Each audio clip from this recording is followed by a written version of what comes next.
สิมาเจาะดังธงดังของสงฆ์ไปดีดกาวก่อนแล้วก็จึงมาขีดมาแปะใส่กับเอาสีว่างปากธงดังมันจะมาเย็บเลย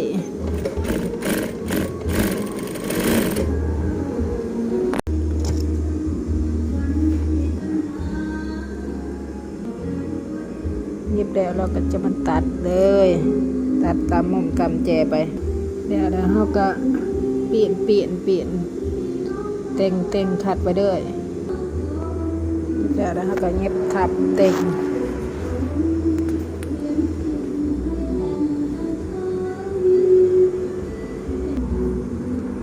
เย็บเต็ง